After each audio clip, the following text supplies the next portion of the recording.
Hi, I'm here to tell you a little bit about India. India is located in the southern Asian area bordering the Arabian Sea and the Bay of Bengal. It's the seventh largest country in the world with a total of 1,219,200 square miles. That's a lot of land to cover. Although the country itself is rich, you'll find that the people are rather poor. They suffer from starvation, unemployment.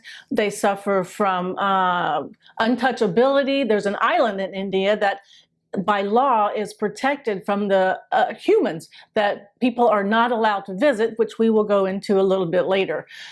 India itself is a very old country. It ranges between 5,000 and 6,000 years old. India's people joined to form the civilization around 1500 BCE, and that is when they created the Vedic civilization, which laid out the foundation for Hinduism. India has 5 names, and these are the names. When it comes to education in the school system, India has several levels for the students. There's the preschool level, the private preschool, kindergarten, primary school, middle school, secondary school, higher secondary, and pre-university, and undergraduate and postgraduate. Preschool focuses more on the Montessori level with the preschool children. Private play schools is from ages 18 months to 3 years old. Kindergarten is divided into the lower and upper kindergarten from 3 to 4 year olds for the lower and 4 and 5 year olds for the upper kindergarten. Primary school is for 6 to 10 year olds, and that is divided among the age groups accordingly.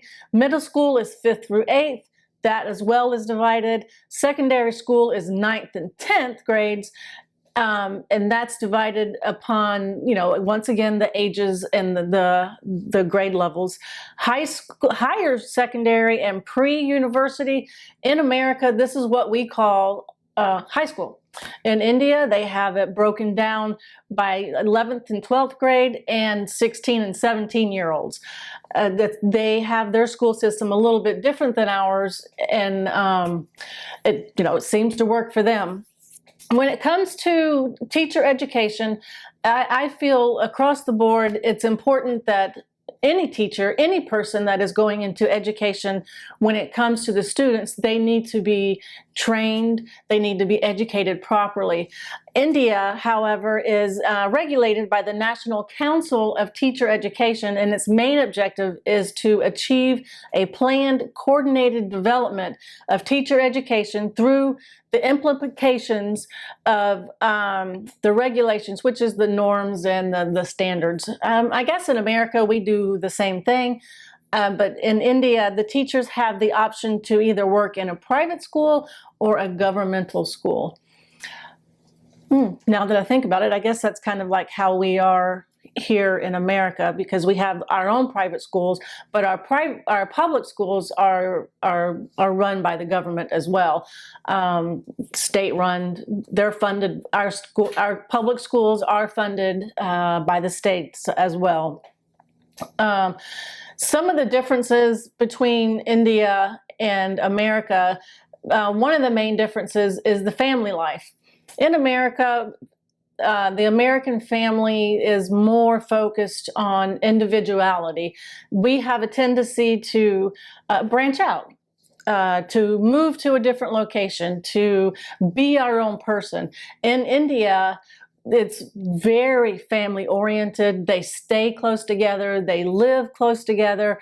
They have family get-togethers a lot more than what we have here in America. And when it comes to raising children, I have found that over the past few years, parents, this is my opinion, have become a little bit more lenient on how their children speak to adults.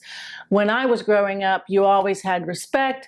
Yes, ma'am, no, ma'am. What the adult said, you had to do. In 2022, it's a totally different story.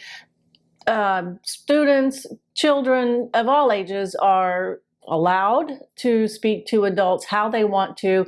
If they are asked to do a project or a job, or even asked for help, if that child doesn't want to, apparently they have the right to say, no, I don't want to. In India, it is disrespectful for any child to not do what is asked of them, to not treat adults with respect. They are expected to follow the rules of the adult and to respect their elders. When it comes to in India, when it comes to relationship building, America is more business focused. In India, it's more family oriented, to gather, to work together, and people take their time in India. For example, in a business, employees, maybe they work slower than what we do here in America, because the employees have their supervisor that knows what has to be done before the deadline, and that's something the employees don't have to worry about. The supervisor will do what has to be done to meet that deadline. In America, you have the supervisor and the employees, and the supervisor is expecting the employees to be done, be prepared by the deadline. And that means rush, rush, rush. That is what we do. India's flag has 3 colors. You have orange, white, and green. The national flag of India, with the 3 colors, they each have a meaning. The top band is a saffron color. It's a yellow, orangish color, and it indicates strength and courage for India, for the country. And the white middle band indicates peace and trust. Because it's worldwide. What the white flag, your peace, you're wanting peace and trust. The bottom band is green, and it shows fertility and growth, and having growth for the land is very important. Some fun facts that I learned about India as I was doing the research. In America, we have 4 seasons: summer, spring, fall, winter. In India, they have 6. They have spring, summer, monsoon, autumn, pre-winter, and winter. So if you're traveling to India, be sure to look up the seasons to make sure that you are traveling in the desired time of the seasons that you would like to go. It is said that pre-winter is the best season time to go, because the weather is mild, it's not too hot, and it's not too cold. And how did you know that 70% of our spices that we use here in America actually come from India? And some of those spices that I know that I have personally tried there's the bay leaf, black peppercorns, capers, bell pepper, cinnamon, citric acid. We find citric acid in everything. Cloves, cumin, fennel seed, garlic, ginger, chili pepper, nutmeg. Nutmeg is common around the Christmas season. Poppy seed, saffron. We learned about the saffron color in the flag for India. Sesame seed, tamarind, turmeric, and that's just to name a few. There are so many more spices that come from India that we use here in America. India also has a religious festival that it is, because it's so large, they only plan it and have it every 12 years. The last time they had it was during 2020, and unfortunately it ended up being what we now refer to as a super spreader. It was an unfortunate event that happened. However, but the main point of the festival is it's a religious festival, happens every year, and it can actually be seen from space. That's just how many people show up for this. And it's all about the water and the droplets, about being pure and renewed. It's a great feeling for the festival, and through the research that I have done, there was one thing that I would like to go see for myself, and it's India is the home of the world's largest sundial. This sundial is over 300 years old, and it's 90 feet tall. And to this day it is used to calculate so many things, and it's used for teaching, and it is, when you go there, there's just so many aspects and different areas of the location that it all comes together, and it just forms, and teachers are able to use it with their classes and professors and so much more. So in thought, I would like to go visit India. They are different in so many ways than America, and you know, why not learn a little bit more and go visit and get to know the culture? One thing that they have that we don't, the animal, the cow, for example. The cow is a very sacred animal in India.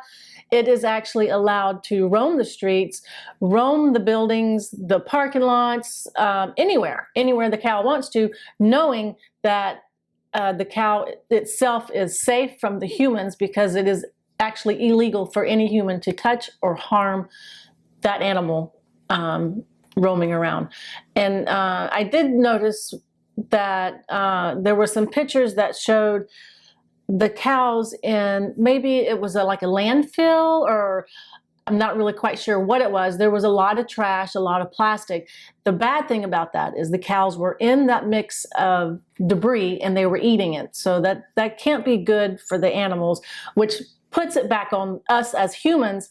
We need to be a little bit more cleaner and helpful to the environment. One other fun thing that is popular in India, they have this ritual that they marry off frogs. Yep, frogs. They decorate frogs, a male and a female. They put paint on it, they decorate it, and they marry off the frogs. And this is believed that when the frogs marry, and they will place them in a couple's room. That's what it's actually called, a couple's room. And it will help with the rainfall. When they marry off frogs, it is believed that the rains will come and it will help with growth in the land and fertilize the crops and refresh everything. So I hope you enjoyed the video.